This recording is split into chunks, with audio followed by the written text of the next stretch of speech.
All righty. Well, thank you so much for everyone joining us here today. So good morning, good afternoon, and good day to everyone that gets to see this later on too, as we'll be posting this on YouTube.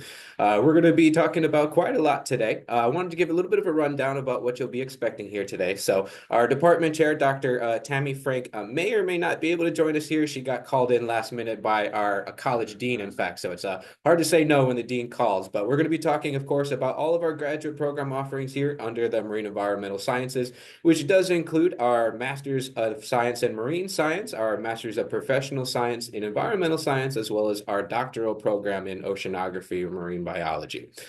To get us started, I want you to get a little bit familiar with our campus and a few areas that you'll be in specifically. And then towards the end of our presentation here today, if you guys have a little bit more time, feel free to stick around and we're going to do a small virtual tour of the campus where you'll actually get to see a little bit more of inside the buildings and some of the adjacent buildings that comprise our campus. So first off, what you're seeing here on screen is the main building of your studies, which is the Guy Harvey Oceanographic Center. This sits on a 10-acre property located in the Von D. Mizell Eula Johnson State Park in Dania Beach, Florida, which is just about 15 minutes from the Fort Lauderdale Airport, as well as just about 30 minutes from where our main campus is located. You guys in our graduate studies for the Marine Environmental Sciences will primarily have your curriculum housed out here on the Oceanographic campus, but occasionally you might be over on the main campus as well. You're going to learn about quite a lot today in terms of what we have for research and various faculty. If Dr. Frank is able to make it in, we're going to be letting her talk a little bit more about those individuals, in fact, but we get to look into areas from anywhere from coral histology to various ecology-based, labs like seascape ecology or larger studies within, like, say, deep sea, genetics, genomics. We get to work with sharks in different capacities and marine mammals, so you'll learn quite a lot. Now, on the flip side of things, the main campus is one portion where you may meet, depending on some of the course offerings, or it could just be a local meeting point before you head off to another area of the larger Florida area. We do have field courses or excursions that do get out to our local area. So, of course, within our oceanographic campus, you're going to get access to both fresh and saltwater as well as brackish water areas. We go into our canal systems, mangroves, or just more westward over to the Everglades during both the wet and dry seasons. Now, what you're actually seeing on screen here is our larger university center, which is our student union, essentially. This holds our larger cafeteria services as well as our rec and wellness center area, which you guys would have all access to, in addition to a couple of other areas regarding some of our performing and visual arts in a separate wing of the building.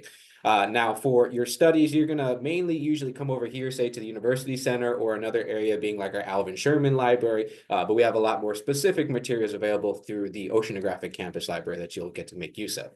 Now, I know I was talking about her just a little bit earlier, so I wanted to introduce our Dean of the Halmos College, Holly Lynn Baumgartner. As a little bit of a background about our university, we've gone through a couple of different name iterations. We used to be a few separate colleges underneath our division of natural sciences versus humanities and arts, social sciences. So over the last few years, we've consolidated some of those programs to fall under our larger college umbrella. So now it's known as the Halmos College of Arts and Sciences. Right around that period of about 2019, 2020 is when Dean Baumgartner came and joined on for us. So she gets to work in a variety of areas in our arts and humanities, also looking to then make possible integrations then with some of our science curriculum.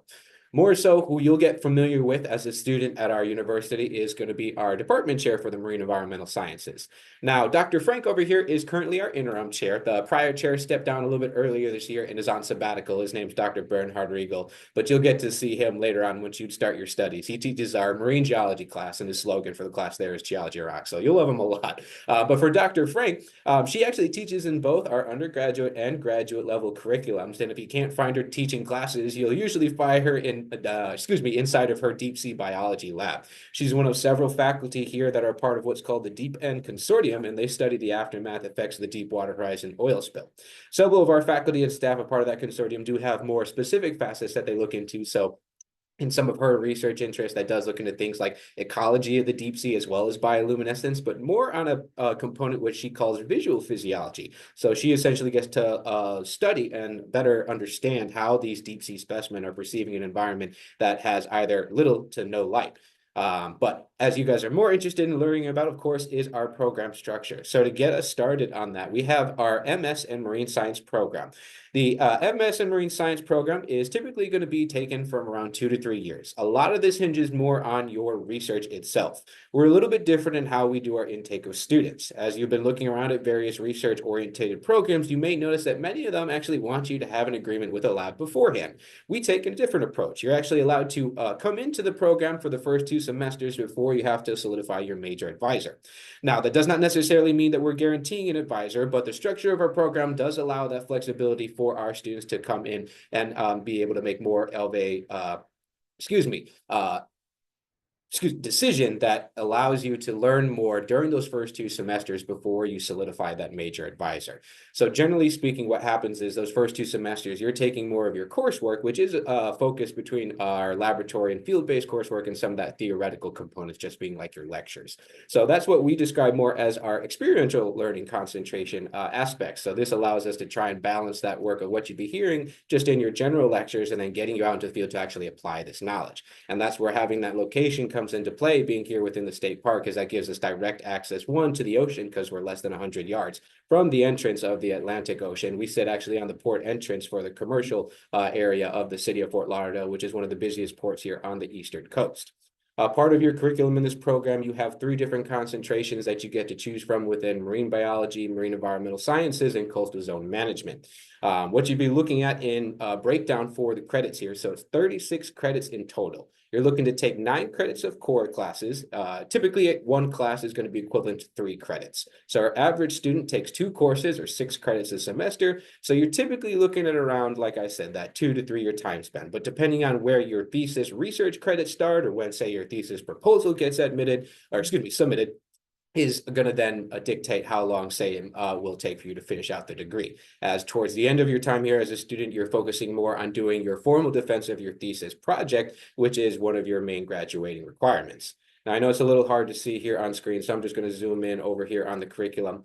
One thing I do like to point out for our students, now we do accept our application throughout the year. We do rolling admissions, but depending on when you would be interested to start, you just want to make note of how course structure is. So generally speaking, our students take classes specific to term and on an even odd year basis. For your course, which if you're looking up here on the top left, that's going to be biostats, marine chemistry, as well as scientific communication. Those are offered specifically in our fall, winter, and summer terms, respectively.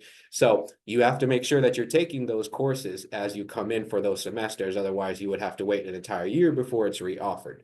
Now, when we're looking at concentrations, it's a little bit more flexible. We had gone through a curriculum change just about, I guess it's been about 2 years now, where we allowed for more of an emphasis within your elective coursework. Now, you are able to choose your concentration, which does mean you're required to take 6 credits from within your concentration and then 1 class outside. Although I will say most of our students here elect not to choose a concentration, more specifically because that allows more flexibility within the coursework that you can take. We understand that for some students, they could be very much interested in more of the aspects taught within coastal zone management, but are very interested in taking that marine mammalogy class offered underneath our marine biology. So without taking the concentration, then you have a lot more flexibility in order to do those classes. It'll be more hinged on then when it is offered specific to term. And in some instances, we even get to offer more field-orientated classes. So one that you'll get to see, it's down towards the bottom here. It's going to be our MS 6017, Tropical Fish Biology. That one's actually taught by Dr. Tracy Sutton, who's a founding member of the Deep End Consortium. And he gets to take his class out on a week-long excursion. I believe he said it's out to the Bahamas, in fact. So that one is more limited in capacity because they're going to be out on boats a lot, so they can't have a large number of students. So I believe they take like 10 to 15 on average. In instances where, say, you'd be interested in taking that class, it generally becomes more of a first come, first served basis once registration opens up. So usually I say have just a backup plan in case you're not able to get into one of those field-based excursion courses, just because, that's super popular among many of our students. Now, just so you guys can see an actual general plan of study over here, and I wanted to overview what that entails for doing your thesis here.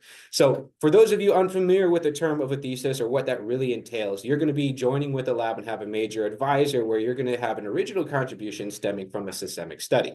9 times out of 10, our students really are going to be taking the form of a thesis. In years past, we used to offer a capstone check. However, that is no longer available. So you are primarily going to be focusing on your thesis work. What you're seeing here on screen is just one general sample plan. Depending on when you'd be coming in during the year, you may have this changed accordingly coming in as a student during initial advising. Now, in some instances, we may have to change around some of these courses. Maybe you'll be taking 2 electives instead of, say, one of your core classes if you've already taken care of that. So for instance, say you're coming in here for the winter term and you'll have to take MSMS 5030 or 5040 as one of those classes. If you already took up, say, MSMS 5030, then for that next winter period coming in, then you can focus more on your elective coursework, or at that point, usually by the next year, you're usually going to be submitting your thesis proposal at that stage. And so ideally, you'd want that to be approved so then you could subsequently start your research credits. On the note of research credits, as soon as you do start those, you've been approved to start them, you must continue to take research credits until you subsequently defend your thesis. Now, the research is where we see that kind of semester gap, essentially, if any more time is necessary. Now, I've never heard of this happening to any of our students, but say you're working with corals and, we've had some interesting weather over the last few weeks, say with Hurricane Milton. It could set you back if you had some of your offshore specimen washed away with the tide. So again, never happened to anyone, knock on wood and all that good stuff, but that could add a little bit more time onto your check. Or in other instances, say you're working on that thesis proposal and you submit it to your committee and it comes back denied. That means you're going to have to take a little bit more time out before you get that approved and subsequently start your research. So those are things you want to consider as you look into understanding the general completion time of the degree. Now, a sister program to the MS Marine Science is our MPS, which is a Master's of Professional Science in Environmental Science. This is a little bit less time for completion. It's generally is completed in about 5 months, or not 5 months, 5 semesters, which is just around 18 months. This is more specifically going to be about coursework. Professional science degree is going to be utilizing the information you're learning in class to be applied that in the field and then subsequently have applicable uses once you'd be looking to jump into the professional field. You're still going to have that same type of laboratory and field-based experience, but you guys even have an exclusive concentration because you have more of an emphasis on your coursework. So on top of the marine science, or excuse me, marine biology, marine environmental science, and coastal zone management concentrations, you can also take an exclusive concentration in computational molecular biology. Those courses tend to be a mixture of being taught online or being on the main campus. And then one of the other major components different from the MS Marine Science program is that you do not need to do a thesis project. So you're looking at 30 credits instead of 36 in total, but it all is still housed out here on the oceanographic campus. Looking more specifically into that, then you have a little bit more of a balance between what your core classes are going to look like versus your electives. So instead of 9 courses like you would in the MS Marine Science, you'd have 15 credits of core classes instead. Whereas then you have 15 balance then for electives. Same rule applies though in terms of having a concentration. If you would like to have one, you must take at least 9 in this instance of your chosen concentration. Usually they want like closer to 12. Some instances, say if you were to choose like computational molecular biology, they have a more specific offerings set for that. So you're generally expected to then at least take 9 to 12 credits within your chosen concentration, with then usually 1 or 2 classes outside. Otherwise, if you would like not to do the concentration, as many of our students do, then you can choose from any of those concentrations. Now, looking a little bit further down the line, as I know we do have a few different students interested or even more long-term goals of moving on to a PhD program. One big thing I do like to emphasize here is that our university does require a master's degree to have been completed beforehand. Now, I say this because I know many of you are interested in looking into the PhD program later on, but I do like to clarify that the credits that you take in your master's degree do have the ability to transfer over into the PhD program if you are admitted to it. So we allow up to 30 credits to transfer in from prior master's graduate level coursework, which would include then, say, our master's programs. And regardless of which master's program that you would elect to do with us, you would still qualify to apply for the PhD program. More so, entrance into our PhD program hinges on a few key aspects, one of which is going to be our faculty letter of endorsement, which I'm going to kind of detail in a little bit later on as we look at the application process. But when you come in as a student, you will, of course, be still getting a major advisor in the PhD program. largely what you're looking into is a very unique curriculum. We don't necessarily have a set curriculum because most of the time you will be taking what are called DIS courses, directed independent studies, and those can take a lot of different forms depending on what your major advisor would be looking for you to take coming in as a student. They'll usually want to go through a little bit of a comprehensive exam beforehand that you would be taking, and that's so that they can get a better idea about what style of coursework they would like. Essentially, anyone looking to apply for the PhD program is considered a pre-candidate until later defense of their proposal of research for their dissertation. Once that happens and you also have that comprehensive exam that allows them to see what type of coursework they want you to take, then you'd be moving into your actual, say, research credits and then upper level division courses. On the actual credit breakdown for it, so the PhD program is 75 credits in total, 42 of which must consist of upper level division coursework, which is in reference to graduate level coursework. So that's where it's really nice coming from a master's program previously, because say for our own NSU masters, you're more than likely going to get that full 30 coming in. So instead of 42 credits beyond the baccalaureate, you're looking at 12 credits, which would be essentially equivalent to 4 classes. Then the rest of your time would then really be spent doing your research credits. So you have to take a minimum of 33 research credits, which would amount to, say, 11 courses of such research credits. And again, those are going to take different forms. Those could be in different areas of, say, working on field-based research credits, maybe lab-based work. So they're directed underneath that DIS type coursework, which would be more of a conversation you'd have in between the academic advisor for the program, as well as then your major advisor for your dissertation work. Now, if you ever have any confusion about what courses are offered when, or if you wanted to understand or create a plan of study, even a mock one, I'm always happy to talk. I handle most of our graduate applications in the marine environmental sciences, so I have seen quite a few familiar faces that came in with us here today. I'm so happy to see many of you.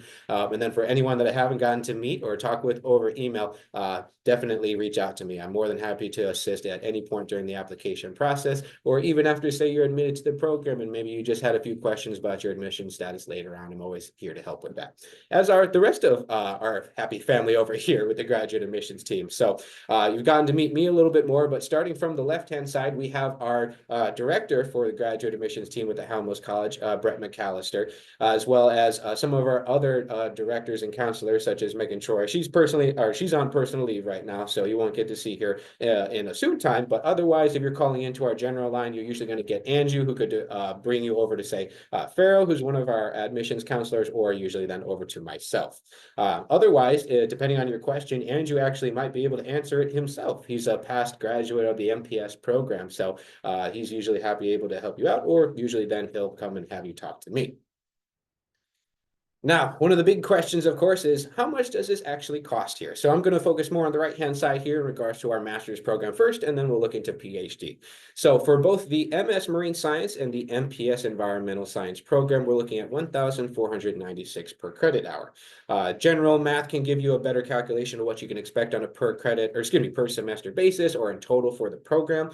So with the average graduate student taking 6 credits a semester in either program format, you're typically going to be looking at just about $9,000 per semester. I'm rounding up just a tad there.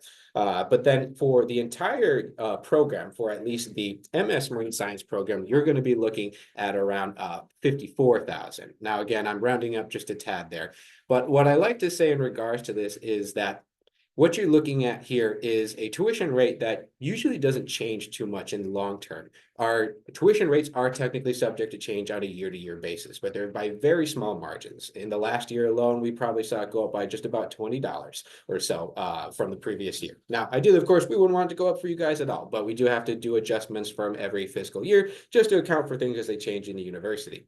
On the bottom side of that, where you're seeing listed under fees for $1,800, that's going to be broken into your 3 academic semesters of the year as a full-time student. So think of that more of your student services fee. That's one of the few fees that you do get on a reoccurring basis. So that would be $600 a semester. If you were to fall to part-time status, which means you're taking less than 6 credits a semester, then you would drop down to $300 a semester instead. So you'd be looking at $900 for the year instead of $1,800.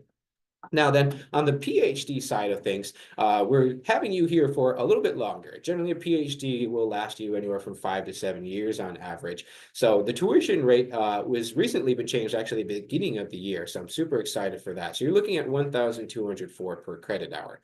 On a general idea, then, what you look on a semester basis, if you're following the 6 credit threshold, again, you're looking at about 7,200 per semester. And then in total for the program, you're looking at 91,500. If you want to have these numbers written down for you on a separate email, please reach out to me. I'm happy to discuss that and break that down for you.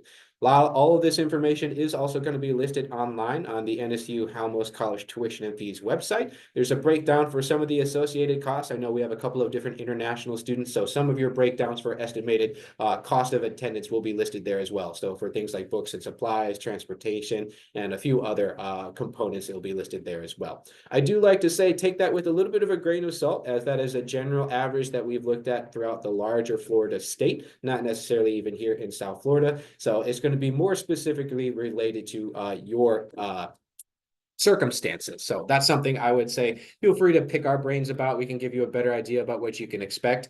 And on more of that subject with financial aid, of course, we want to look into different opportunities for you guys. Ooh, 1 second. So the way this works with our financial aid components, you must first be admitted to one of our programs before you'd be allowed to apply for any sort of scholarships or paid positions.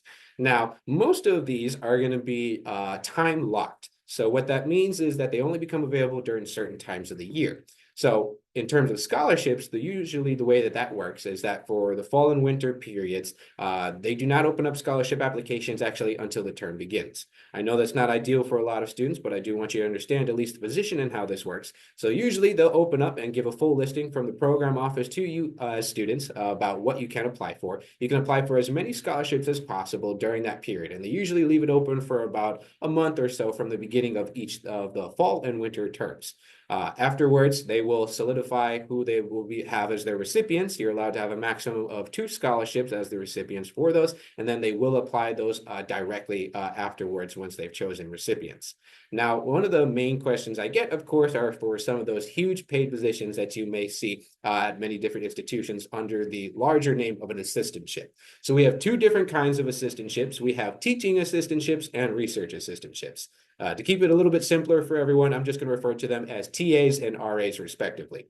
Now, for TAs, those are handled through our Department of Biological Sciences. They generally start looking for those positions for the incoming fall term of April of that same year. For those of you then looking, say, to apply for the fall 2025 semester, or for anyone even looking to apply for a prior term, say you're coming in looking to apply for winter or for summer, you would then be looking to start your application for the TA position around mid-April's time.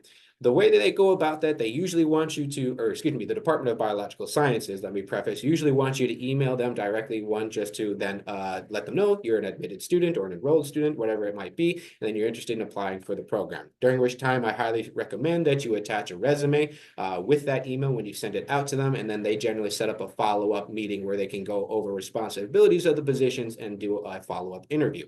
They may do a second or third round set of interviews depending on how many applications they get for that semester, or excuse me, for that time. And then they make their decisions usually around May time for the incoming fall TAs. So what you're looking at in reference to that position, the TA positions work during the fall and winter terms only, not during the summertime. But what you're looking at in terms of scholarships can be up to $20,000, in fact. So between the fall and winter terms, you're essentially split 10 and 10 rather evenly. So you get an initial scholarship that ranges up to $5,000, and it's usually the full $5,000, so I'm told, right off the bat for fall and winter periods. Then over the next 8 pay periods of that 16-week semester, so it's a biweekly stipend, essentially, you'll get the other $5,000 paid out. So then you're looking at that full $20,000 being paid out in just scholarships alone, but then you are also getting an hourly wage on top of that, which I believe right now it's somewhere between $13 to $14 an hour. Mind you, it's still a student position, so they're not trying to run you ragged. You work a maximum of 20 hours a week, and our biological sciences is one of the largest departments at our university, so there's quite a lot of different courses that they need assistance with. I do like to recommend for students interested in this position, it does become a little bit easier to have your own transportation since you'd be assisting with undergraduate biology labs, which happen on the main campus. Seeing that most of your coursework is on the oceanographic campus, you do sometimes have that little bouncing back and forth, but there is a shuttle service that we offer every single day that's complimentary to our students that goes back and forth from the main campus to the oceanographic campus in about 30-minute increments or so. Now, on the other side of things are the research assistantships. So these are structured a little bit differently. These could become available at any point in the year. It hinges more directly on individual lab funding. So first and foremost, I do like to clarify that most of the time these RA positions are given out on a seniority basis. New students have been able to get them in the past, it just tends to be rarer. What you're looking at in terms of financial contribution over here is considered a full-time position with the university, since you work underneath one of the labs as a full-time research associate, in essence. This means then that you would qualify for the employee tuition discount, and you would be able to have at master's level coursework an 80% tuition reduction. Now, there's a couple of key things to keep in mind in utilizing this discount. One, there is the 6-month probationary period before you can utilize the discount. So in some instances, if you are being offered one of those RA positions coming in as a student, many of our faculty or our staff here recommend for you to actually come and work for them full time for those 6 months prior to starting the program. That way you're able to have that tuition discount applied right off the bat. Or in some rare instances, I can't necessarily guarantee this. I've been told they've been able, the individual labs sometimes try and make the argument with HR that, well, say Stephen here has been working with one of our labs during those first 2 semesters as a volunteer and then was offered that research assistantship. They can sometimes make the argument that, well, Stephen's been working with us for that time. Can we knock off a little bit off of that probationary period? So that'll be more contingent of a conversation to have between your major advisor and then the university HR representatives. So with that, then you have that full-time salary usually as an employee, or in very rare instances, I believe they also have had hourly wages, but usually since it's full-time position, it's considered a salary position with that lab. All this information is available online on the scholarships page link you're seeing listed on the slide here. And I'm happy to say we also had one addition to the scholarships page added not too long ago for various tuition discount opportunities. So you'll be able to see a lot more details regarding the employee tuition discount listed on that page. It is more for informational purposes. It's not necessarily where you would go to apply, but there are links on those different sections that can take you to the page that has more information, or where you could go to apply for either more specific information. One big one I also like to mention: if any of you have an affiliation with the U.S. Armed Forces, either you are an active member or honorably retired member of the U.S. military, or you are a spouse or direct dependent of one, or excuse me, of an individual who is, you may qualify for our 20% tuition reduction for our veterans and armed force members. There is another one listed on that tuition discounts page. However, it is not applicable to the marine science graduate programs.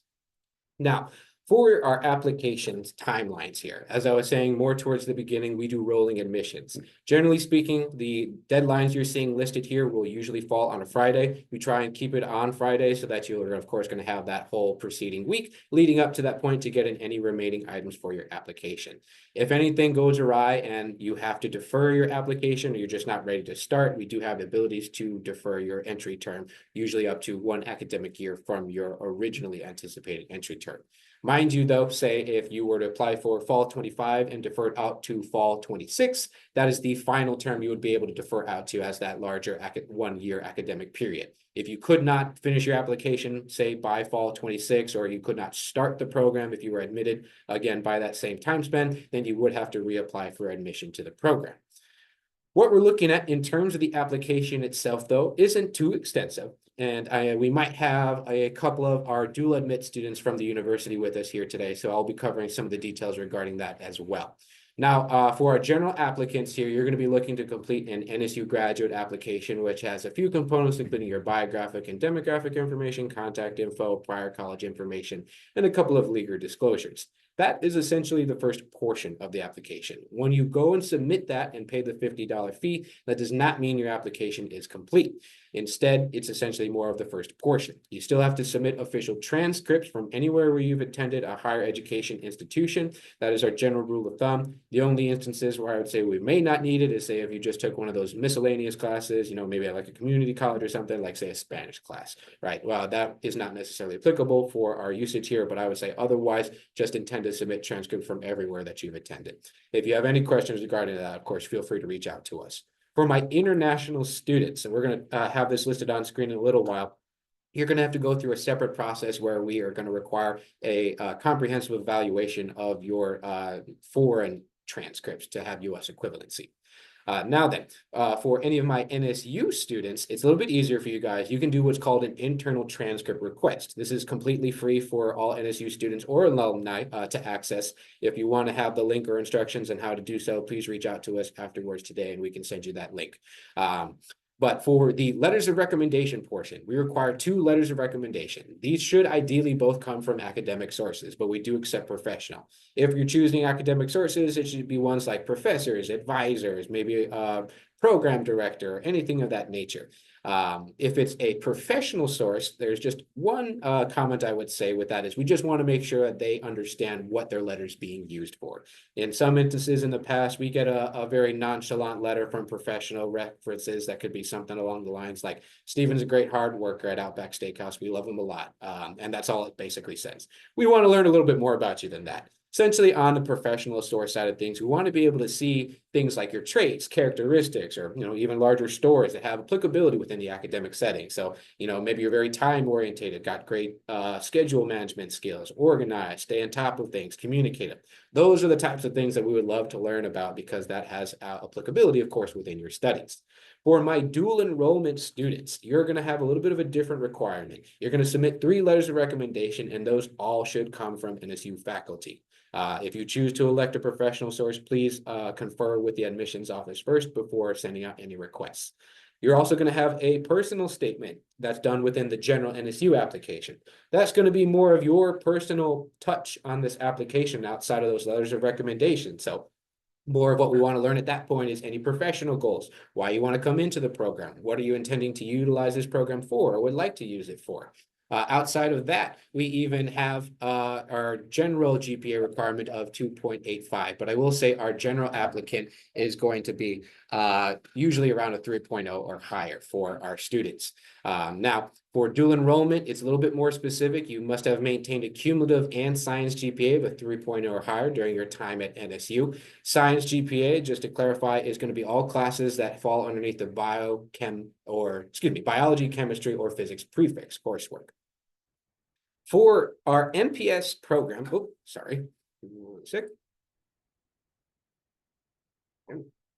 there we go.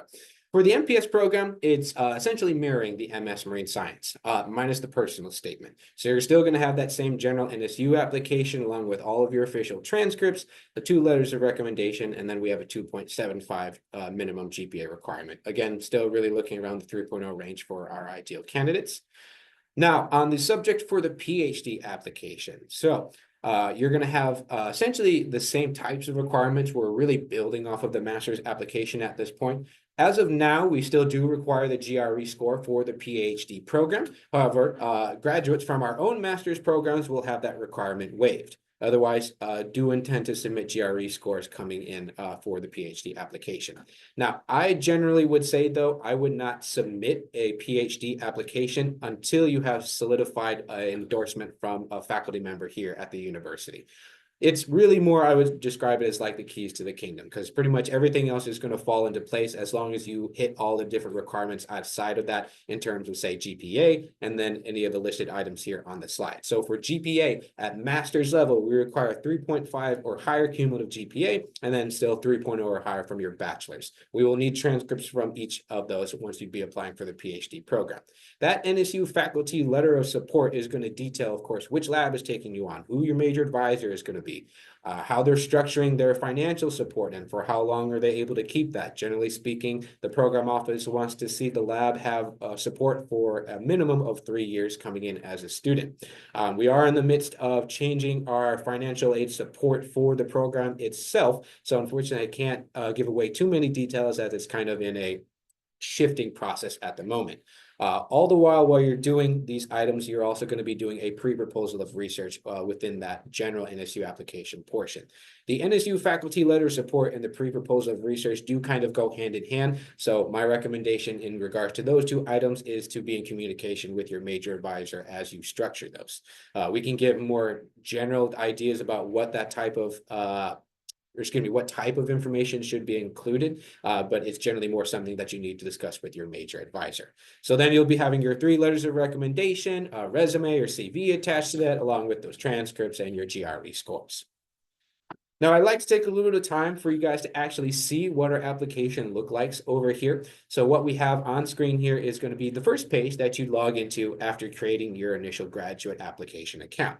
So this is just your little overview page where you're going to be able to see some of that general data that you just put in, as well as any active applications. If you're having any issues at all accessing your application account, or things just don't look right, maybe you have inaccurate information, feel free to reach out to our office first. I know we do also have our IT support here. I like to have our students reach out to us here in admissions first, just so we can kind of better understand what your issue is, so that we don't have you bouncing around to multiple individuals underneath the university umbrella. Many instances, we may just have you defer over to the IT services if we can't solve it ourselves, but we want to make sure that we get you to the right person.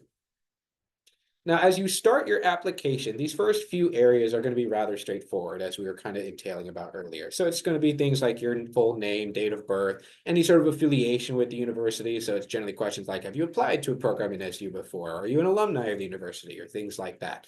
Ideally, we want to make sure when you do your initial account creation that you're not using an NSU email, I would say an institutional email. More so just because, as many of you are going to be graduating out from your bachelor's degree program, you are going to lose access to that student email generally within a 6-month period of graduating. So we want to make sure that you always have access to all the pertinent information that we're going to be sending to that email regarding any sort of decisions for your application, or updates on your application, or anything regarding, say, doing enrollment steps that we may then access for you. Once you are admitted to the program, or further along, say, and have registered for classes, you should only utilize your student email to then do any sort of communications with NSU faculty or staff. If you do not, you may run into the issue where you're not going to get a response. Our admissions team is a little bit unique in that we're allowed to, at least security policy wise, speak with individuals that are not from NSU related emails. But if you have any questions or concerns regarding that, of course, reach out to us. Now, for our program information, this is really just more ensuring that you have inputted all the correct information. So because we do allow for rolling admissions and we're accepting candidates for fall, winter, and summer terms, you just want to make sure you are choosing the correct term. I do also like to specify for our students that are still completing their bachelor's degree, you must be in your final semester of your degree program in order to be formally reviewed. This is to ensure that we have a more accurate depiction of your cumulative GPA, and then get a better idea about the courses you've taken thus far. So for many of you that are our seniors this year, as soon as this fall semester, or excuse me, I should backtrack a little bit. If you're graduating out in the springtime of next year, then as soon as this fall's grades have been posted to your transcripts, you are able to start applying. If I see that on your application that you do not graduate out until later on next year, past the springtime, I am going to get in contact with you to try and update you regarding that. So just want to make sure you're keeping that in mind as you're going through the application process over here. And then on top of that, as just a reiteration, if you go through the whole process, submit a formal application, or even say later on, you got reviewed and were admitted, we are able to defer your either acceptance to the program or your general application up to 1 academic year from that original entry term.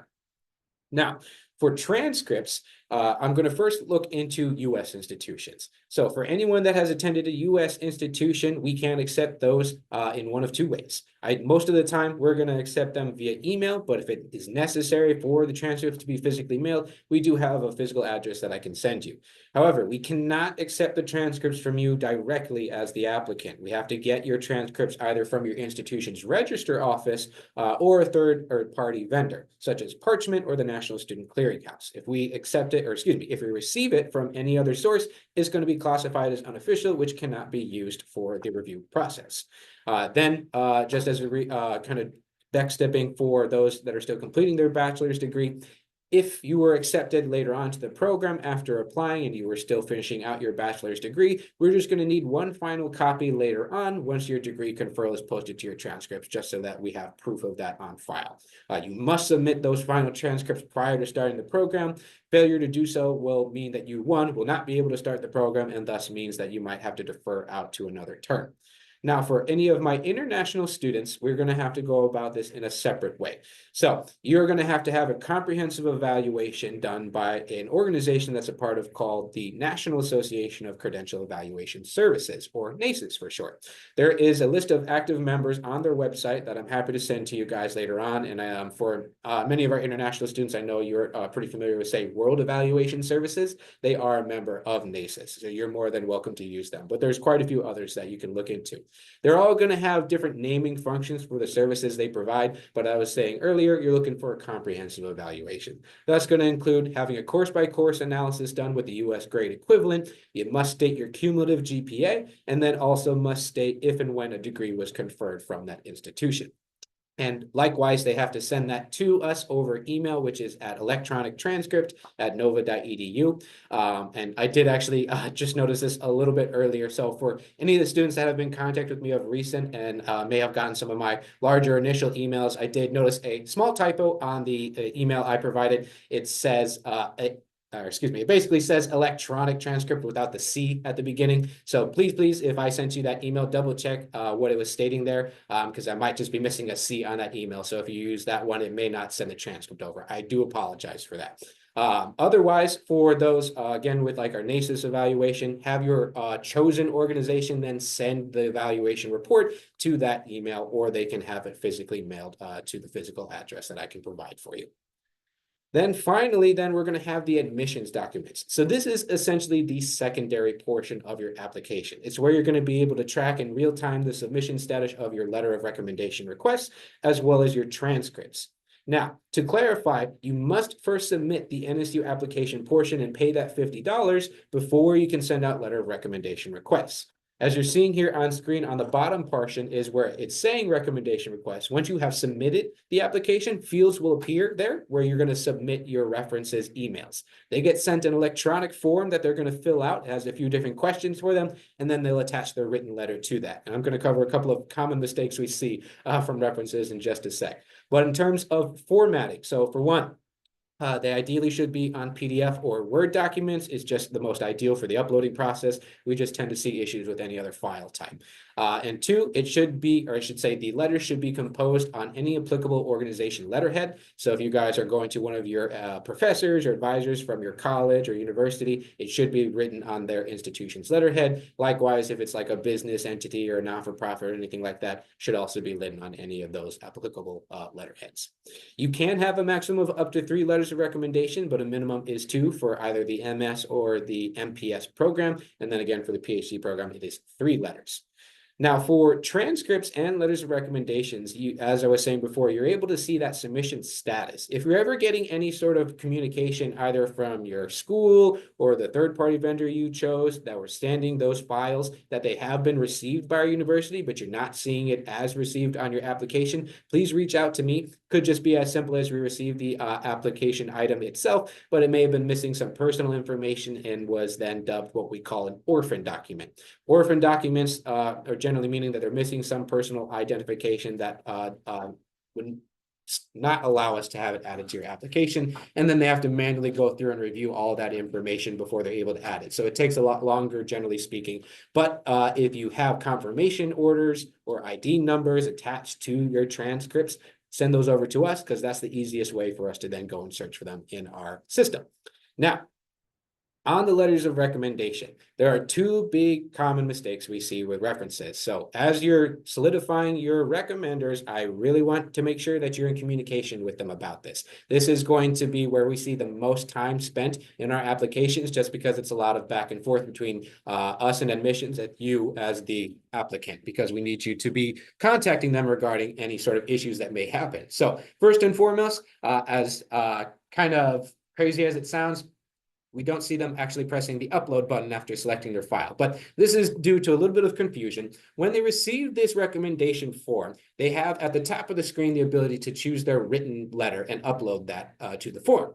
Now, what happens is, as you're seeing here on the screen, on the top form, you'll be able to choose your file. Once you've actually selected your file, it shows in the box down below that you're seeing highlighted in yellow here, but the file is not actually paired to the document until they press the upload button.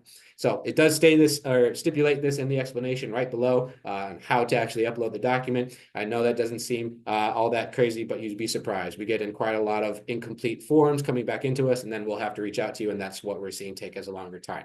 So make sure that they're uploading the file before they actually submit the whole form. And then the other part of it is simply saving their information.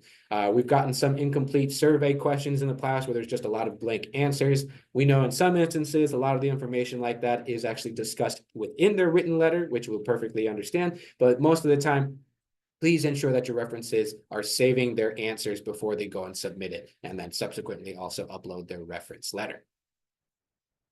Now, I also wanted to cover real quick a couple of different areas where you can actually look to learn a little bit more about our faculty and researchers over here. And I do like to clarify a little bit of both of those individuals. So Nova Southeastern University, if you're not familiar with us, is a private research university, which one means tuition is set across the board. There's no in-state versus out-of-state.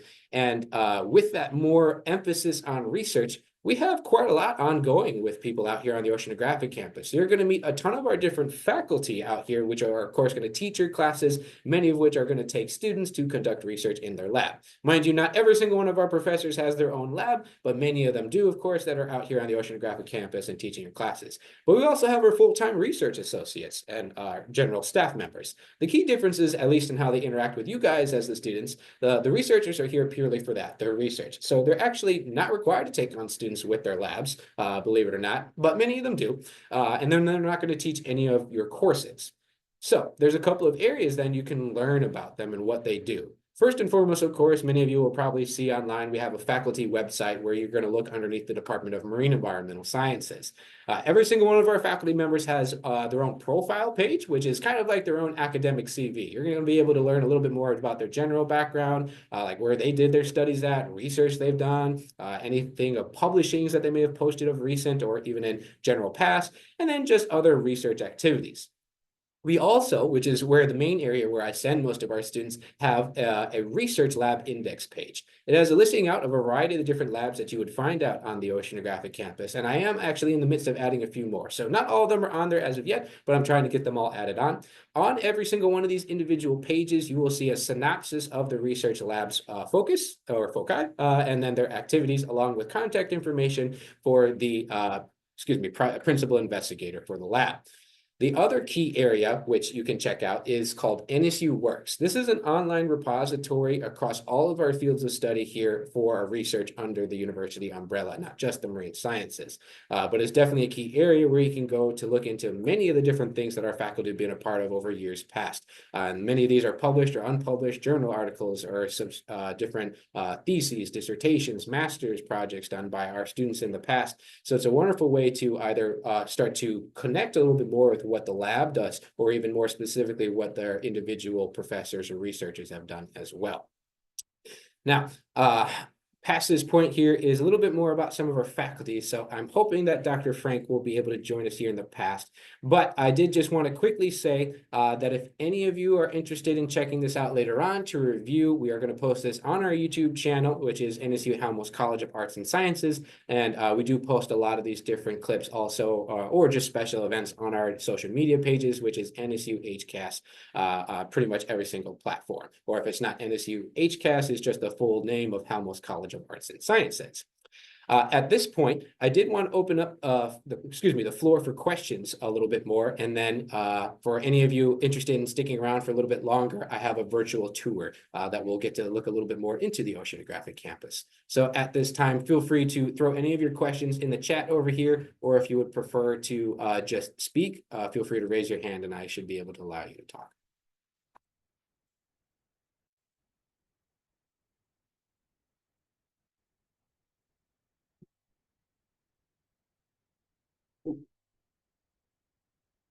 Tyler, go ahead.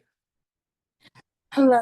So, if we were to say graduate this current fall, but we aren't looking to attend until the following fall, so like take off spring semester and summer also, would it still be like the same process for applying for that next fall coming up? Correct. So the applications are open at this time, so you can begin it at any point. It's not necessarily something that you have to think that you have to rush through in the same way. Now, I would generally say if you're looking to keep ahead of the ball here, like say to be able to apply for certain positions like teaching assistantships or get to hear a little bit more about opportunities, say for research assistantships or anything else happening at the university, getting in your items sooner is better so that you at least know you're at the admitted stage and have the capabilities of applying later on once those do become available. In your instance, if you are going to be graduating at the end of the semester here, you would be able to start even right now for the fall 2025 application. Just as a reiteration, as I know many of our students here are going to be looking to apply for next fall period, your application is not due until July 18th, excuse me. But two things to keep in mind with that is one is what I was saying earlier regarding different types of financial aid opportunities that may come about before that period. And then the other portion of this is that fall registration, course registration generally opens very soon after the summer registration, which is right now somewhere between end of March into April. So part of that, you just would then say, if you're interested in getting into certain courses, you would then want to stay ahead of the game there, get all of your application items in so that you'd be able to have first dibs on the classes once registration opens up. Thank you. Okay. A second here. So I'm open up the Q&A over here. First question I have, how many of your master's students are fully funded? So to be quite honest with you, I could not give you a number for that. Fully funded is a very rare instance among many of our labs. What I would say towards that is that it really depends on which lab that you'd be joining in reference to certain types of financial aid. Just because a lab has research funds, or excuse me, I should say funding available for you to do research does not necessarily mean they may also have funding to assist with tuition. That is a discussion you have to have with your major advisor, at least in reference to what they can provide. In terms of scholarships, though, we do have quite a variety of ranging in scholarships, anywhere from just say anywhere as small as $500 up to larger scholarships that have been $20,000 to $25,000 in the past. One of the big ones we have, it's an NSU fishing tournament scholarship. Just like its name entails, we get to put on an annual fishing tournament, and all the proceeds from that get pooled into a scholarship fund for our graduate students and their research. So at the master's level, and I would say generally at graduate level studies, you're usually looking at less gift aid coming in to assist with the program. So it is generally more incumbent upon you as a student to then provide the funding for your time here in the program. On that subject, for any of my U.S. citizens in regards to FAFSA, of course, we do recommend you to submit your FAFSA application. Likewise, again, you're not usually going to see as much gift aid coming in into what could be available, so you're usually not going to see grants. Most of the time, you'll see opportunities for different types of loans, usually unsubsidized loans. One big one that pretty much all graduate students qualify for through FAFSA is going to be the Graduate Plus loan. I do understand loans are not ideal for most students, but it is good to at least know your options, and that's usually around $20,000 or so for the fall and winter term semesters. But mind you, of course, the program itself does still run year round. Next question I have, as an MS student, do you have to be part of a research lab or is this just a plus? So for the MS Marine Science program, yes, you do have to join a lab. It is part of your graduation requirements to complete a thesis project. However, if you would more prefer, the MPS program, the MPS in Environmental Science, excuse me, does not have that thesis requirement. Instead, it has a rubric exam that you would complete in your final semester, on top of then just staying on top of your coursework and maintaining that 3.0 or higher in the program. Let's see. Next question I have, are there resources available for graduate students to help find housing or potential roommates? Yes, so great question for that one. I do like to preface, unfortunately, NSU does not have its own graduate housing on the campus. So instead, you'd be looking in the surrounding areas to look for accommodations.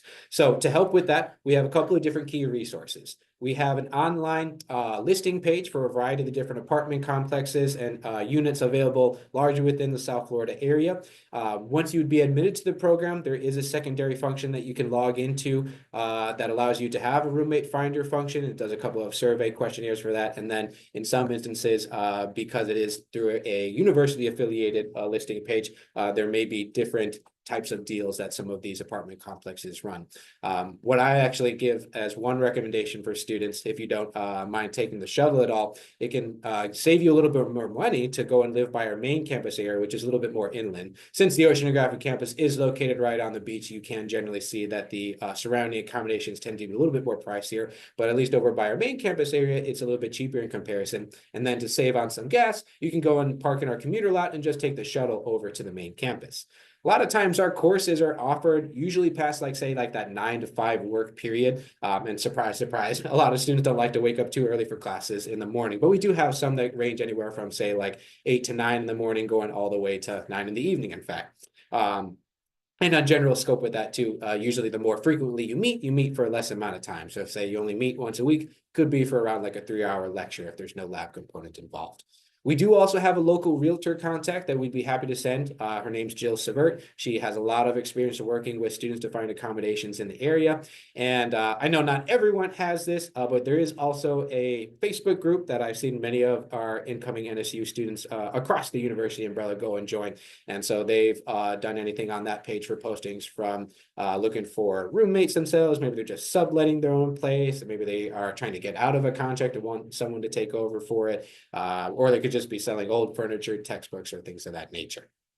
Now, next question I have. You mentioned the RAs are full-time. Do students with this position take courses full-time as well? If so, do students find difficult to manage? So the RA positions are, yes, full-time, but I would say it is still generally found as a student position. So the lab advisors or whoever your primary investigator is for that generally work with you pretty well on keeping a nice balance between what it looks like for your work. A lot of times what you'd be looking at is essentially making your job being a student. So it works out pretty well because many times part of your work for, say, doing your thesis or research credits is going to have you in lab working anyways, which is what your major advisor or excuse me, supervisor is going to want you to do in that position. It'll be a little bit more incumbent upon setting that schedule with your individual professor, but most of the time there's not too big of an issue for our students. Let's see here. I know my colleagues are answering a couple over here, just scanning through in case. Let's see here. So a big question that I do get that we had from Nicole here, do MPS students have the opportunity to volunteer in labs or do research assistantships? So the short answer is yes. What I would say in kind of further explanation with that, so when we're looking to compare these two different master's programs, they of course have both their own pros and cons. In terms of, say, the MS Marine Science program, because they're required to do that formal research project, they do generally take priority over the MPS students to join lab because they have to do that research requirement. However, on the flip side of things, MPS students actually have the ability to jump into lab activities or research projects a little bit sooner, I would say, than the MS Marine Science students do, because the MS Marine Science students have to focus then, once they find their major advisor, on subsequently working on their thesis proposal. Now, in either case, of course, you're still going to get opportunities to work with our labs. And those first 2 semesters is very strongly recommended for students in either program to volunteer sometime anyways, whether that be just be on a fly on a wall or in a more active position with our labs, just so you guys can sort of get your foot in the door and start to make a more informed decision about who you'd like as your major advisor. Now, with that, on the subject of the research assistantship for MPS students, that's really just going to more hinge on that being an offer from the individual lab itself. So that's more of what they would like from their applicants or students looking to take that position. In terms of how we see research assistantships offered in general, I apologize, I didn't discuss this a little bit earlier. What we see happen on the first portion, usually they're going to look for someone within their own lab to give that research assistantship to. So that's where we see the seniority come into play. So for students that have been established in those labs, they're generally first dibs on those positions. Now, if the major advisor or whoever's in charge of the lab does not have someone in mind from within the lab, they usually will then open that up to the general student populace. And you'll get emails about that periodically all throughout the year and what they would require for, say, applying for that position. Most of the time, the research assistantships, you do generally look at them and even necessarily joining a lab in some instances, want to look at it like having a formal job application process. They're going to want, in some instances, to know what type of experience that you're going to be trying to bring in. So if, to say, you took our GIS and Spatial Ecology Lab led by Dr. Brian Walker. He does tons of field-based work through diving. So you need to have your diving certifications in order to join his lab. And then because of his emphasis on utilizing GIS systems for benthic assessment and seafloor mapping, he requires experience working with GIS. Specifically, they use ArcUser. But that is also, as a side note, something that you guys can take and learn a little bit more about during your time as students. Our student government has actually put on throughout the years many different mini workshops where you guys can start to get a little bit more familiar with some of these online programs, which I'm sure many of you may even be familiar with already, such as ArcUser or Python or R, things of that nature. Great question there.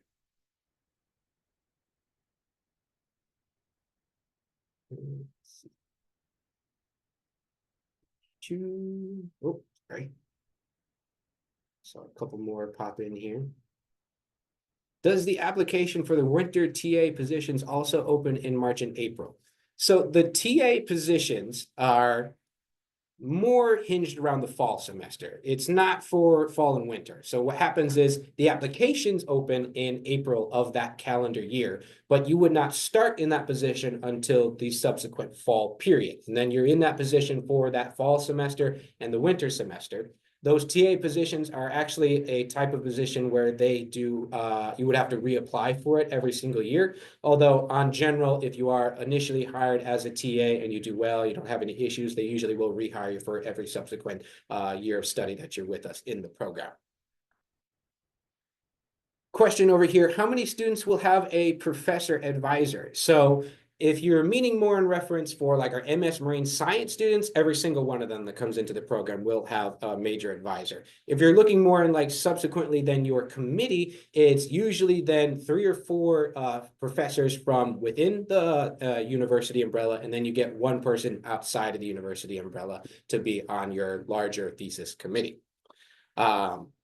But in terms for like generally with both say MPS or MS Marine Science students, you're always going to have your academic advisor, which presently we don't have one in that position, but we have someone who's graciously stepped in for the interim. Her name's Claudette Brooks. She is our director for academic support and administration. So she's going to be assisting all of our new incoming students for the program over here.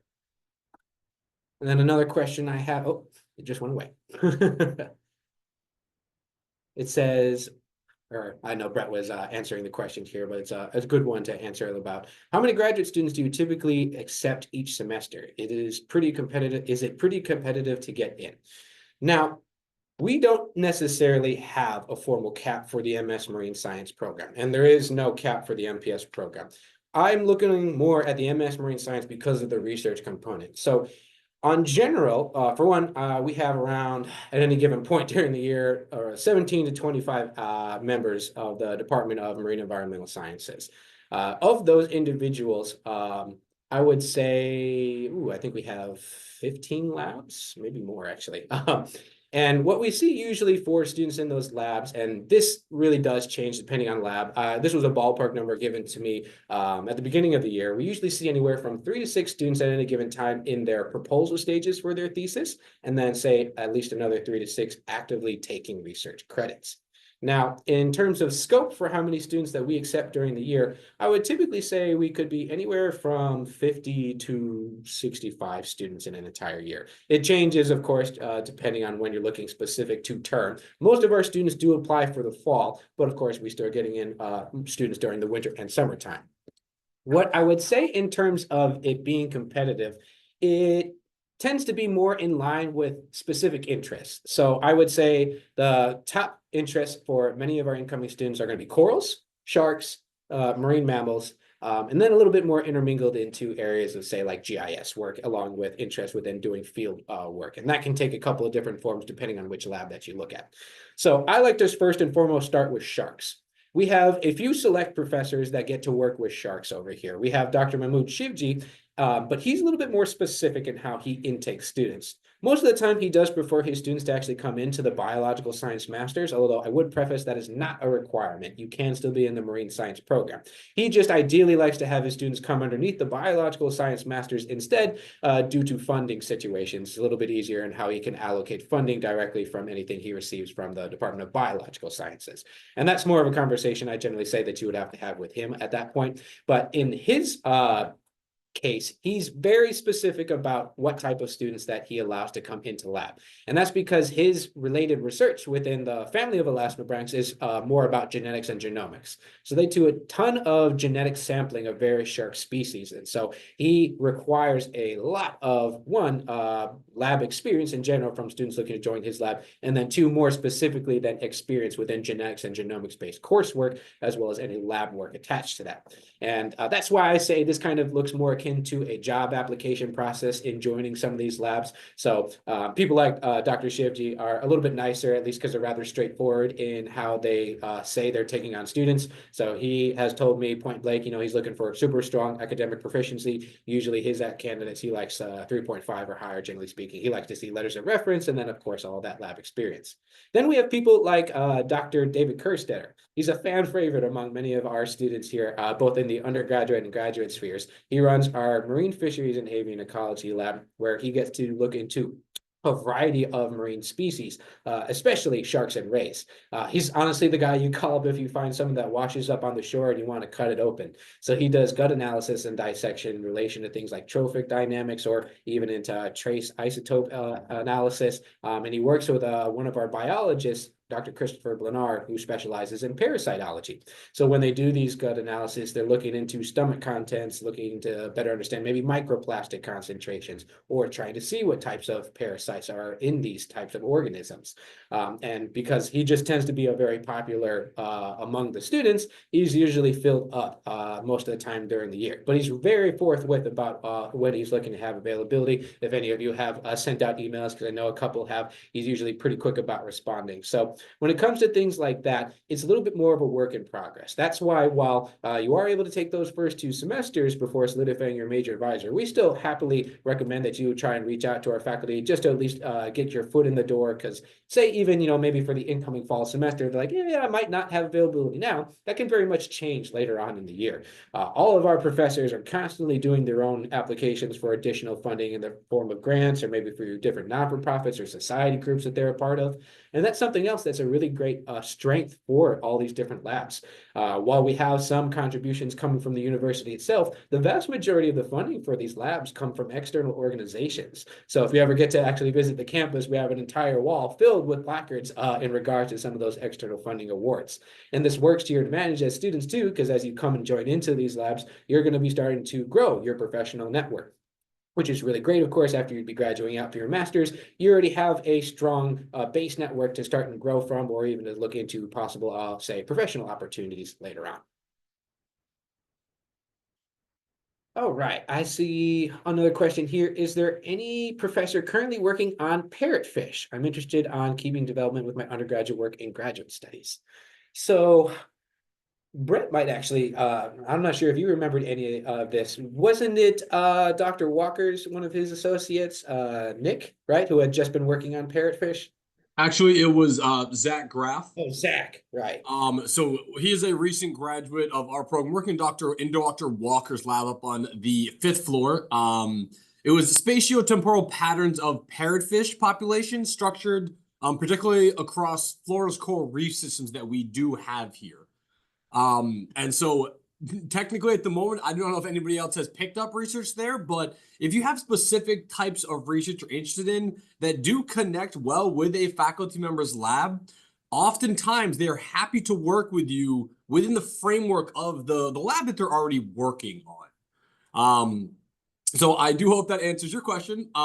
And I can happily, if you would like to send us an email, we can actually send you to our NSU Works repository that actually has some of the work that specifically Zach was just doing his research on, and you can kind of read some more about his paraphrase research as well, if that might encourage you to apply and work with us here. Thanks, Brett. Another question we had was, any professors working on sea urchins? So we've had different professors work with the larger invertebrates type of organisms, although specifically sea urchins, I'm not so sure about. We definitely have them intermingled into some of our work with our onshore coral nursery as the janitors for the tanks themselves. But I would say not necessarily as a whole focus. I would generally say, similar to what Brett said, you might want to go and look on the repository to see anything that would be under that similar instance. Although I would say two individuals come to mind that could have possibly done past work with sea urchins. One would actually be the interim chair, Dr. Tammy Frank. She has worked with many different types of invertebrates in the past, although she specializes in deep sea, more on the sea floor. So I'm not sure if they have any deep sea urchins where she'd be working. She works largely in the Gulf Coast ecosystems. And I saw there was one other here. Oop. All right, perfect. So at this point then, I'm going to actually jump on over to our little virtual tour of the campus. I know for some individuals, if you have anything going on later on, I understand if you got to leave at this point. All this is still going to be recorded. As of yet, I have unfortunately not seen Dr. Frank come in, but what I would say, if you have any specific questions that are, say, more directly related to research that perhaps maybe we weren't able to answer as succinctly, feel free to shoot us an email or just put it in the chat and we'll try and write them all down and we'll bring them up to Dr. Frank later on. But let me go ahead and jump us on over to our little virtual tour. While Teddy's getting set up, I do unfortunately have to go. I have another meeting that I need to get to, but I want to thank you all very much for being here. Please feel free to reach out at any time to questions, of course, to Teddy or myself. And I do actively encourage students to come and visit our facility down here. It is very much worth the trip, especially to see what you'll be doing your research in the lab space that we do have here. It is definitely very encouraging for our students. So please do reach out at any time. Come take a look down in South Florida and view our oceanographic facility, and you'll get to see it in person hopefully soon. Take care, everyone.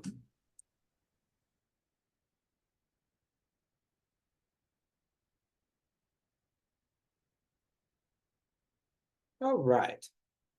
So with that, I'd love to show you guys around the campus a little bit. Of course, as Brett was saying, definitely come out and check us in person if you can. It's a gorgeous campus. I can't say enough positive things about it. One of the things that I also really like to say in regards to the oceanographic campus is the fact that it is really just for your marine environmental science students. We are not really seeing other types of students come out here while they may have access to the campus to, say, going to the library area. For all intents and purposes, we do try and gatekeep this campus. Part of that reason is the fact that we are located within a state park, which means we have to ensure that our surrounding impact on the environment is not in negative aspects. So there's a lot of really great eco-friendly technology installed into many of the different buildings in our campus, especially the main one, which you're seeing here on screen. That is the Oceanographic Center. So a little bit of a different viewpoint. This is actually looking up to the main building from the marina area.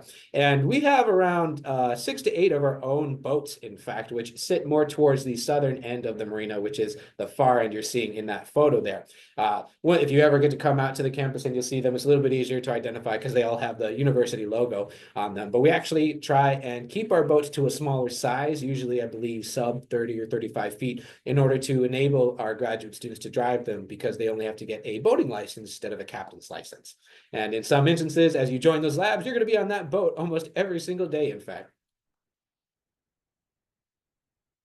Now, the campus itself is about 10 acres in total. Of that 10 acres, you're really going to be looking to be between 4 major buildings in total. We have the Oceanographic Center here, and then there's 3 other buildings that are located on the northern end of campus that I'll talk about in just a sec.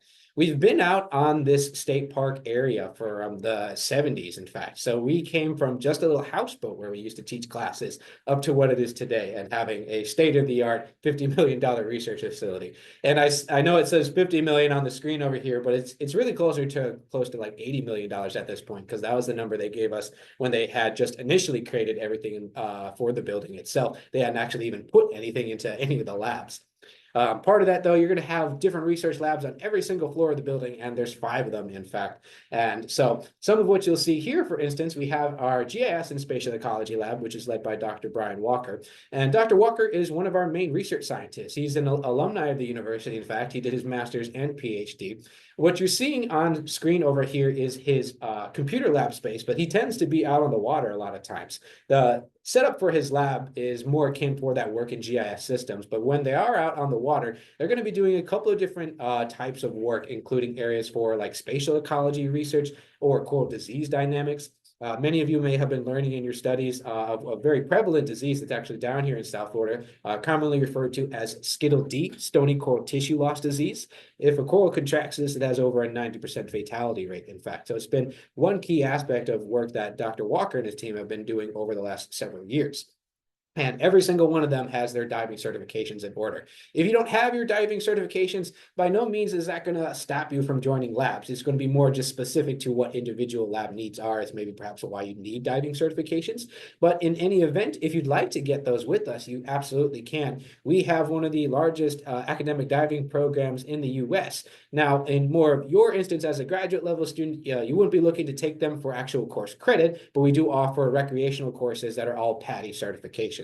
And we go anywhere from just your general open water certifications all the way up to instructor level certs. Now, further down the hallway there, and we're currently on the 5th floor, you have the vestibule classroom area, or more commonly referred to as our teaching lab. This is where the vast majority of the wet lab portions of your courses are going to take place. We do share this between our undergraduate and graduate level courses, so it's very much modular by design. And that kind of rule extends to many of the wet labs that you'll get to see here in the presentation. So that picture is really just one of many. And a cool little fact, if you ever get to come out and get to view out to the south area, is over to the shipyard for the Port Everglades area. And it's actually where they did the fight scenes for Iron Man 3's big film at the end. So it has, if you haven't seen the film, I definitely recommend going back and watch the Iron Man trilogy. I know it's a little bit older now at this point, but if you come out and visit us, you'll be able to kind of put 2 and 2 together. And then on the other side of the hall, we have Dr. Rosanna Milligan. Many of our students actually are on the really more comfortable getting to work with Dr. Milligan. She teaches one of our core classes, biostats, which generally is one of our harder classes in the program. So she actually does a lot of open hour study sessions, what she calls her study cafes, because it's one of those classes sometimes you just walk out and you go, okay, I need to go and look over my notes again for that. And then her research herself, she's actually another member of that Deep End Consortium we got to discuss a tad earlier, and has been working for one on the GIS portions within the pelagic zone of the Gulf Coast, and also looking at deep sea species, looking at, say, different distributions, looking at their patterns and drivers and seeing how those may have changed since the time of the oil spill. Then as you get down to the 4th floor, one of the big labs we have is the Oceanic Ecology Lab ran by Dr. Tracy Sutton. So if any of you guys have interest in doing ichthyology-based studies, he could be a huge one for you guys. Dr. Sutton is one of the founding members of the Deep End Consortium and has been looking more on a similar fashion of what Dr. Milligan does, looking to deep sea species. He's more so looking into various trophic levels and looking to long-term track and analyze their physical characteristics, as well as some of those different behavioral patterns and drivers that we've seen typically of their species. Over the course of his research, in fact, working within the pelagic zone, he's gotten to identify over 24 new species to science, along with another 109 that were known to science but had previously been unknown to live within the pelagic realm of the Gulf Coast. And right down the hallway from him is going to be one of your major study and resource areas, which is the Oceanographic Campus Library. First and foremost, all of the different printed material found in this library is specific to the marine environmental sciences, and that could be anything from published research done by our master's and PhD level students, which is actually in that shelving unit closest to you in that photo there, or all the way in the back, you have tons and tons of print materials of different references, journals, and of various sorts under larger or specific areas of marine sciences. But it is more of an e-preferred library. So there's a variety of different online scientific journal articles, subscriptions, publishings that you're going to get access to as a student. And to top that all off, you get tons of technology too that you can check out at your discretion. And it's all included in tuition, so you're not paying like a separate fee or anything. So as you're doing field research, for example, you could check out GoPro cameras, and sometimes they have some of the different harnesses for like heads or chest attachments, as well as professional cameras. We even have laptops and tablets, as well as even projectors that you can check out that are all there for your independent usage if you need it for doing independent calculations, so that you can work on, say, presentations while you have another computer running in the background. They even provide the SD cards so that you don't have to worry about storage for any of the different devices that you check out, as well as then tons of different online access for just academic resources. And one thing I do also like to say, if you ever hit any of those paywalls for certain types of scientific journals or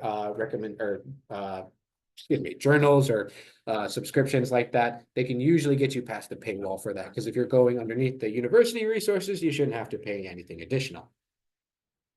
Now, as you make your way further down into the building, you'll get to see a couple of other labs like our conservation biology and genetics lab, which is the one ran by Dr. Mahmood Shivji, who we were just talking about a little bit earlier. He actually has one of the largest wet lab spaces because he does get to work with some of the largest specimen, in fact. And you'll actually see if you come and visit us, he has tons of different scale models of many of the different shark specimen that he's tagged or caught in the past.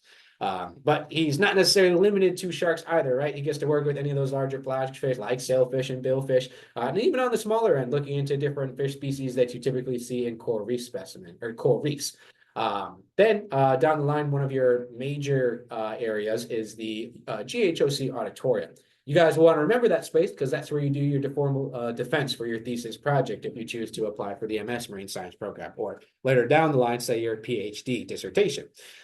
Generally, you're going to see anywhere from like 50 to 60 people in that space if you are going to be there. So it's more of a larger class venue, but it is used for various special events all throughout the year. Your average class size typically is going to be anywhere from as small as 10 students up to like 25 to 30 students on average. Only when you have those conjoined classes or special events, say in the auditorium, does the number tend to get a little bit larger than that.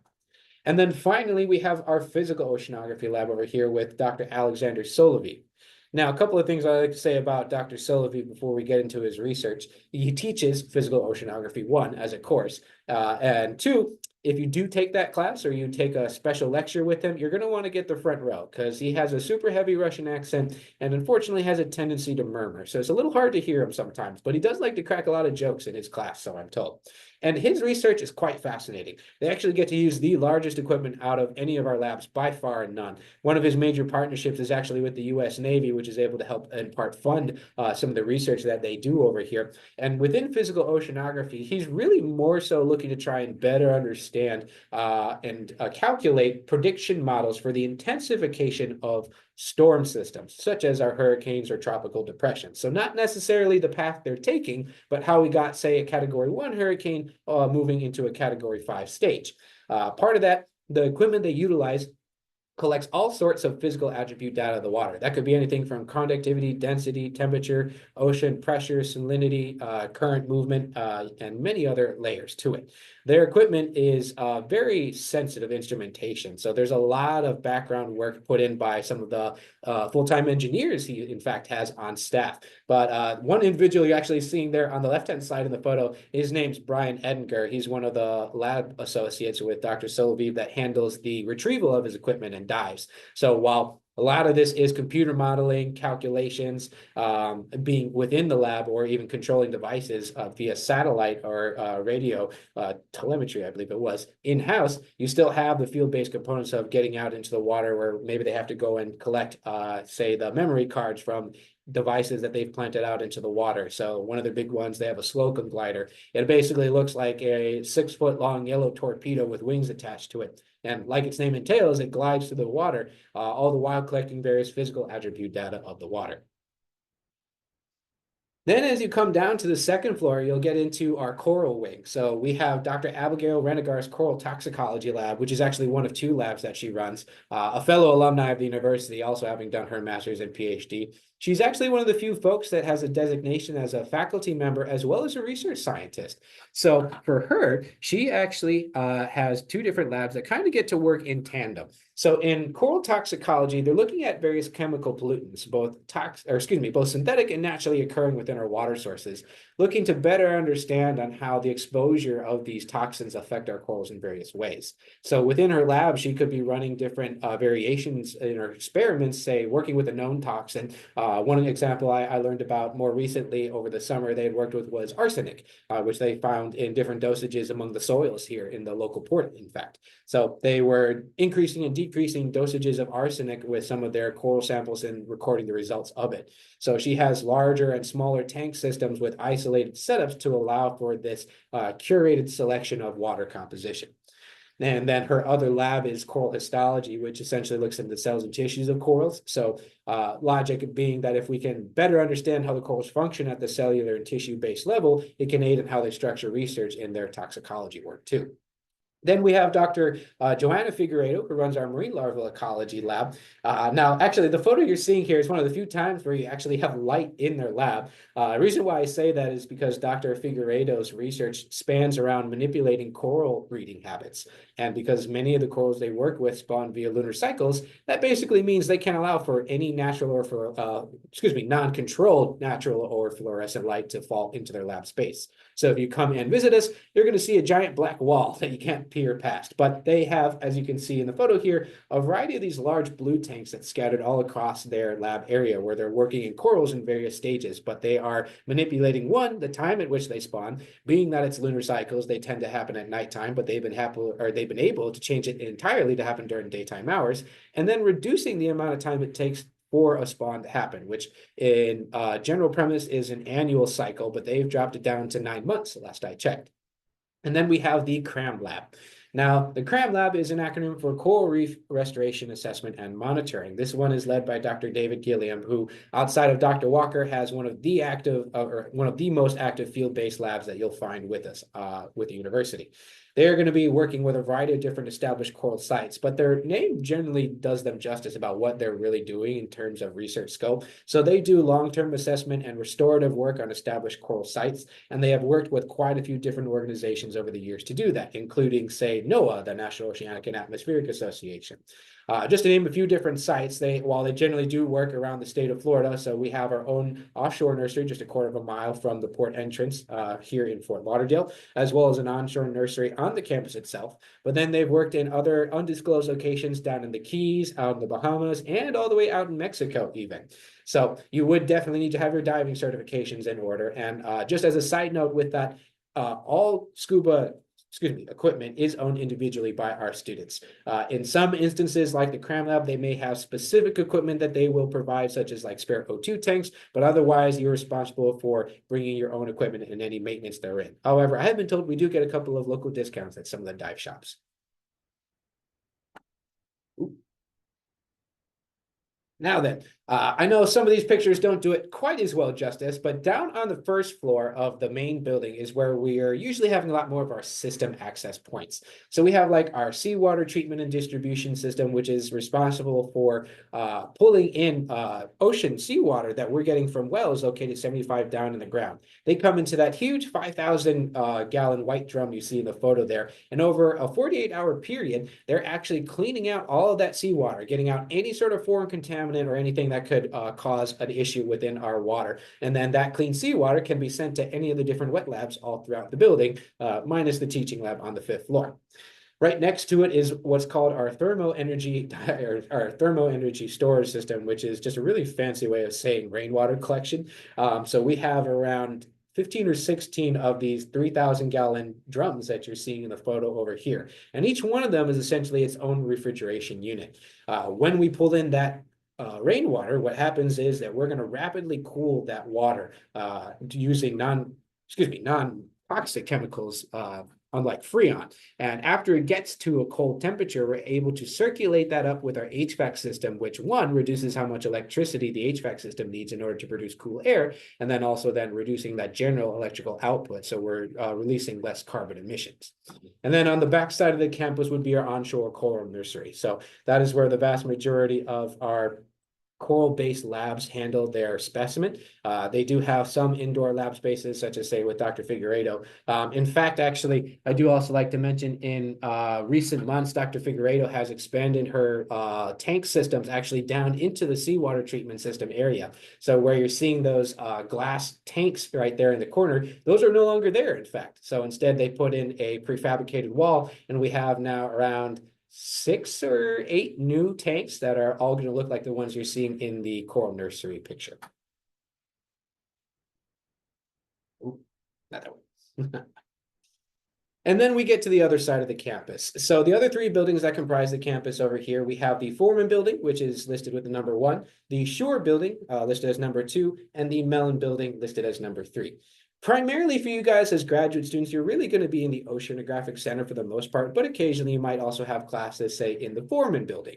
So Foreman building is really where more of our undergraduate students, I would say, hang out. They have a lot more of their lectures over there. But again, depending on where your lab's located, you might then go back over to the main building. Or in some instances, we have an older wet lab in the Foreman building that you may make use of, as well as a computer lab too.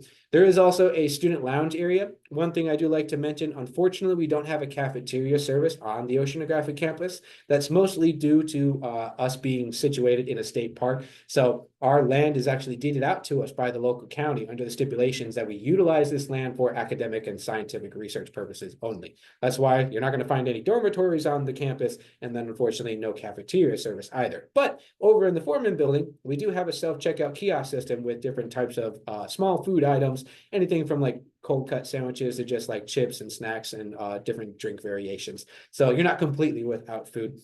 And we do also have a cafe terrace space in the main building. So if you brought your own meal, we have refrigerators you can keep it in over there, as well as a variety of heating appliances you can use to cook it.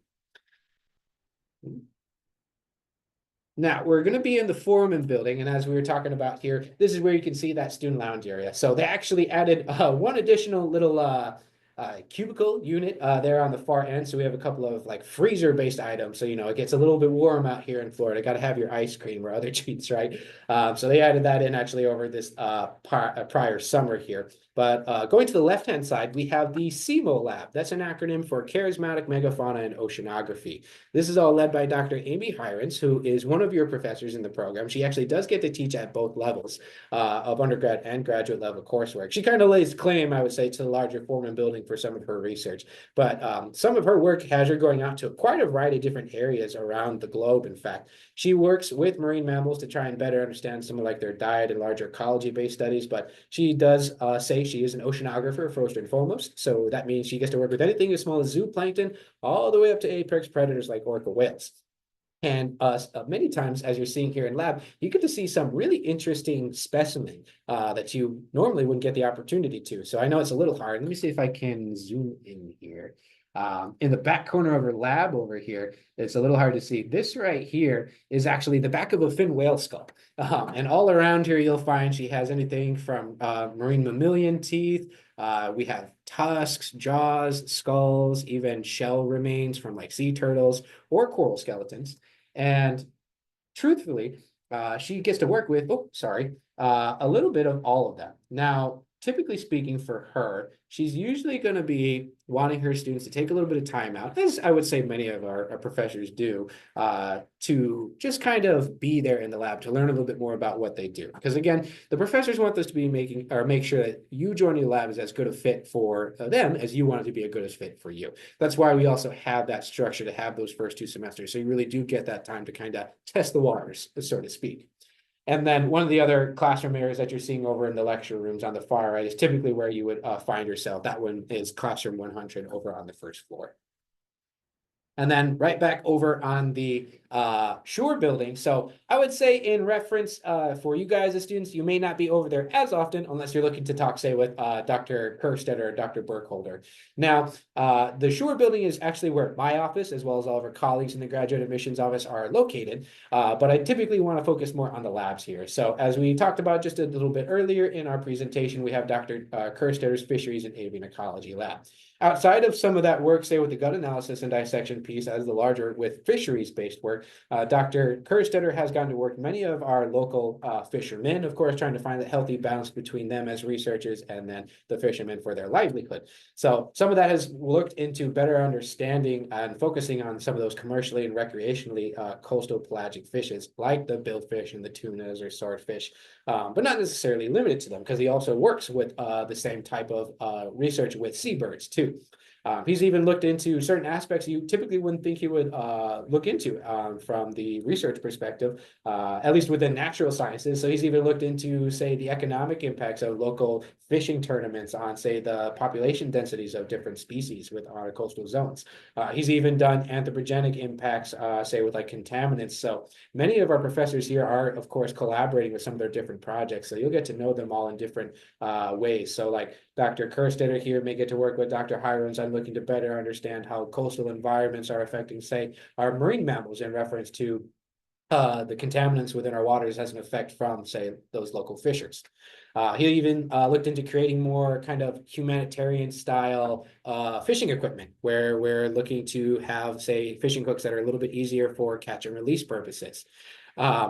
Whereas then on the bottom, we have Dr. Derek Burkholder. So he's one of our full-time research associates. He does take students. He runs the CMED lab, or Conservation, Movement, and Ecosystem Dynamics. If you guys haven't figured out by now, we really do love our acronyms quite a bit here. Dr. Burkholder is a full-time research associate for our university, doing more specific studies with sea turtles, and then he also acts as a director for the Broward County Sea Turtle Conservation Program. So they're actually, I would say, the lab itself, I mean, all individuals a part of this lab are actually going to be on the hotline most of the time. If you have any of your local sea turtle nests that are beached here on the Broward County public beaches, they usually will do stakeoffs in the early morning hours, or if, say, there is any sort of health complications, they may be called out to go and retrieve them. Dr. Burkholder works also with a local non-for-profit organization that's affiliated with the university just down the road from our campus here. It's called the Marine Environmental Education Center, where they do have one sea turtle in captivity. Her name's Captain. She has microfractures on her shell, so she can't go back out into the water due to buoyancy issues with diving. But they do get to use her for educational programming. And in some instances, there's actually an opportunity for you guys in financial aid. So the Marine Environmental Education Center, I believe they say every 3 to 5 years has an opportunity for a live-in situation for one student, where they essentially become akin to what I would say is like a camp counselor.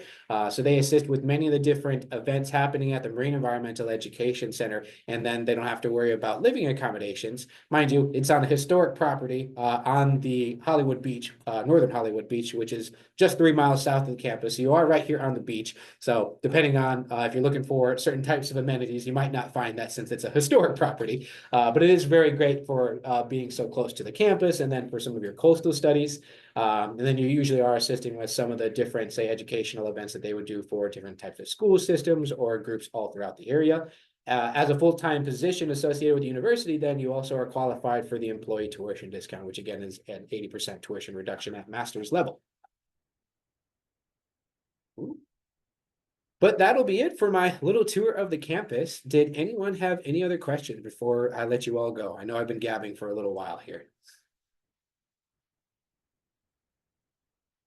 I have one question here regarding official transcripts.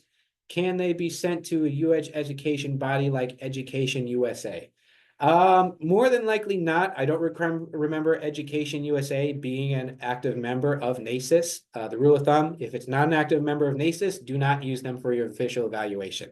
If you do utilize a non-NACIS member, we cannot count that as an official evaluation report, which means that we cannot review you for the application.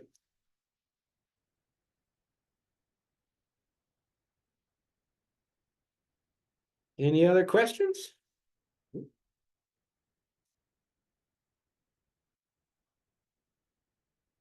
All righty. Well, I want to thank you all so much again for joining us here this afternoon. If you guys think of anything later on, absolutely reach out to us. We will be posting this again on our YouTube, and I'll be sending you all the link to us over email later on for you to review at your leisure.